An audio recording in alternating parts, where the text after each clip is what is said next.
Selamat pagi adik-adik. Ketemu lagi dengan saya hari ini di mata kuliah kewirausahaan dengan pokok bahasan yang akan kita bahas hari ini adalah perencanaan usaha dan faktor-faktor yang harus diperhatikan dalam perencanaan usaha. Kita masuk pokok bahasan yang pertama, yaitu perencanaan usaha. Baik, pengertian dari perencanaan usaha ini adalah yang pertama itu adalah sebagai proses untuk menentukan visi, misi, tujuan, strategi, kebijakan, prosedur, aturan, program, dan juga anggaran yang diperlukan untuk menjalankan suatu usaha atau bisnis. Pengertian yang kedua yaitu perencanaan usaha merupakan penentuan terlebih dahulu tindakan-tindakan yang perlu diambil agar dapat mencapai tujuan yang diinginkan.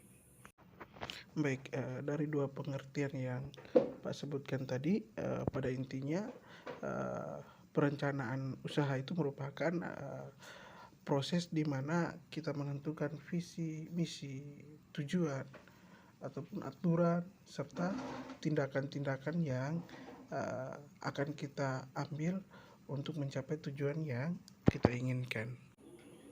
Yang berikut sifat perencanaan usaha. Yang pertama, fokus.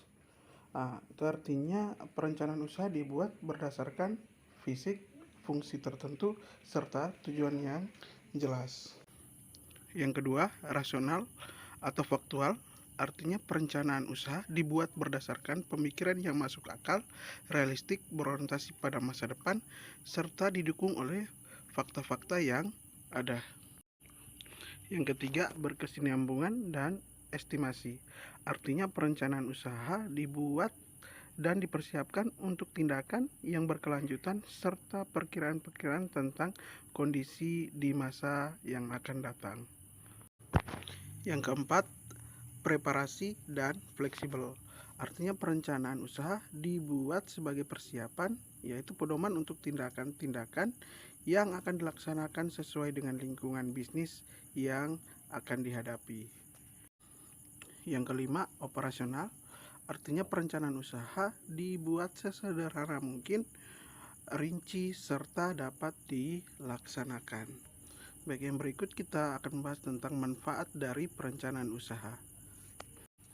Manfaat yang pertama, itu pekerjaan atau aktivitas dapat dilakukan secara teratur dan dengan tujuan yang jelas. Manfaat yang berikut, menghindari pekerjaan atau aktivitas yang tidak produktif serta penggunaan sumber daya yang lebih efisien. Manfaat yang berikut, menyediakan alat evaluasi untuk menentukan keberhasilan usaha. Yang berikut, menyediakan landasan untuk pengawasan dan upaya perbaikan. Subpokok bahasan yang berikut adalah memahami fungsi dari perencanaan. Yang pertama, membuat perencanaan bisnis yang lebih baik adalah langkah awal bagi wirausaha untuk menuju kesuksesan.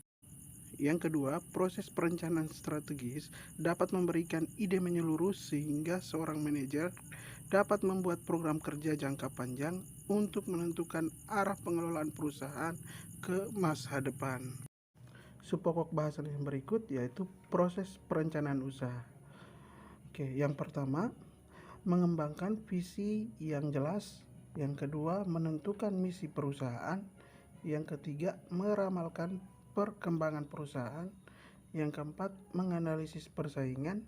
Yang kelima, menetapkan sasaran dan tujuan. Dan yang terakhir, mengembangkan rencana kegiatan. Subpokok bahasan yang berikut yaitu alat perencanaan usaha. Itu mencakup yang pertama, peraturan-peraturan perusahaan. Yang kedua, kebijakan manajemen dan juga anggaran. Subpokok bahasan yang berikut adalah faktor penyebab keberhasilan dan kegagalan dari seorang wirausaha. Kita lihat yang pertama, faktor yang pertama adalah tidak kompeten dalam manajerial. Tidak kompeten atau tidak memiliki kemampuan dalam pengetahuan dan mengelola usaha itu merupakan salah satu faktor penyebab utama yang membuat perusahaan nantinya kurang berhasil. Terus yang kedua, kurang berpengalaman. Nah, jadi baik dalam kemampuan teknik, kemampuan memvisualisasikan usaha, kemampuan mengkoordinasikan, serta keterampilan untuk mengelola sumber daya manusia, uh, itu dapat membuat usaha yang kita geluti menjadi tidak maju. Terus kemudian yang berikut, kurang dapat mengendalikan keuangan. Nah, agar perusahaan itu dapat berhasil dengan baik, faktor yang paling utama dalam keuangan adalah memelihara aliran kas dan juga mengatur pengeluaran dan penerimaan secara cermat. Faktor yang berikut adalah gagal dalam perencanaan. Jadi, perencanaan merupakan titik awal dari suatu kegiatan.